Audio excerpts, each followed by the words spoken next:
كي ندعو إلى الله لننشر الخير في الكون الذي حار ونرسل العطر من روض الهدى الزاني. صحابہ عنہم ایک فکرہ اکثر آپس میں ایک دوسرے کو کہا کرتے تھے، یہ بہت کامنلی یوزڈ سینٹینس تھا. فرماتے تھے کہ اگر مصیبتیں آئیں تو اچھے انداز سے ان کا استقبال کرو، جیسے مہمان کا استقبال کرتے ہو نا. اللہ اگر ایسے حالات بھیجے تو ان حالات کا بھی خوشی سے استقبال کرو، اور اللہ تعالیٰ اگر نعمتوں سے نوازے تو عاجزی سے ان نعمتوں کا استقبال کرو. کیوں کہ یہ مصیبتیں آتی ہیں بسا اوقات ہمارے لیے فائدے مند بن کر. وہ کیسے؟ کہ انسان غافل ہو جاتا ہے، بھول جاتا ہے اپنے پروردگار کو، اللہ کے در سے دور چلا جاتا ہے، اور اللہ رب العزت نہیں چاہتے کہ میرے بندے مجھ سے دور جائیں، تو اللہ تعالیٰ پھر اس کی طرف پریشانیاں بھیجتے ہیں، مصیبتیں بھیجتے ہیں.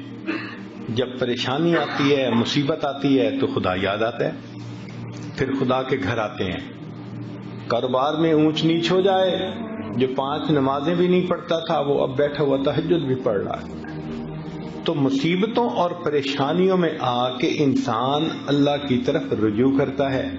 پاک ہے وہ پروردگار جو اپنے غافل بندوں کو پریشانیوں کی رسیوں میں جکڑ جکڑ کر اپنے در کی طرف واپس کھینچ رہا ہوتا ہے. یاد رکھیں، خوشیاں سلاتی ہیں اور غم جگاتے ہیں. خوشیاں سلاتی ہیں اور غم اگر یہ غم نہ ہوتے پتہ نہیں ہم کس حال میں ہوتے. اس لیے کسی نے عجیب بات کہی، سکھ دکھاں تو دیواں وار، دکھاں آن ملائم یار.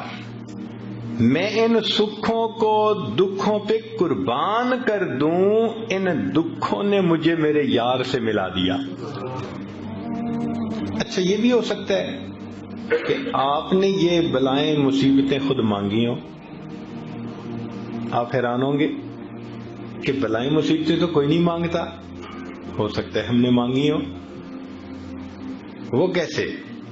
ہم نے دعا مانگی، اللہ قیامت کے دن اپنے حبیب صلی اللہ علیہ وسلم کے ہاتھوں حوض کوثر کا جام عطا فرما دینا، اور اللہ نے دعا قبول کر لی. مگر عمل تو ایسے ہیں نہیں. دعا قبول ہو گئی تو کیسے ملے گا وہ جام؟ تو پھر اللہ تعالیٰ ایسے بندے کی طرف کچھ چھوٹی پریشانیاں، کچھ مصیبتیں، کچھ حالات بھیج دیتے ہیں. اگر وہ بندہ ان حالات پہ صبر کرتا ہے، اس کو بہانہ بنا کر اللہ اس کو یہ نعمت عطا فرما دیتے ہیں. آپ نے دیکھا ہوگا کہ بچہ جب اپنے آپ کو گندا کر لیتا ہے تو ماں اس کو پھر دھوتی ہے، نہلاتی ہے. اب بچے کی رونے کی آوازیں آ رہی ہیں تو آپ پوچھیں بچہ کیوں رو رہا ہے؟ اس کی ماں کدھر ہے؟ جی ماں پاس ہی تو ہے. تو اس کو چپ کیوں نہیں کروا رہی؟ وہ ماں ہی تو رلا رہی ہے.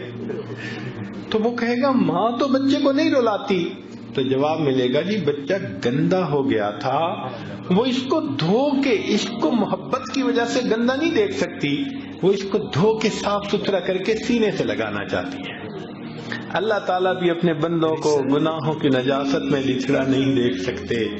جب بندے ایسے کر بیٹھتے ہیں فرمایا ما اصابکم من مصیبت فبما کسبت ایدیکم، ہاتھوں کی کمائی ہوتی ہے تو ہم پھر مصیبتیں بھیج کے میرے بندوں تمہیں پاک صاف کر لیتے ہیں تاکہ ہماری رحمت سے تمہیں حصہ نصیب ہو سکے.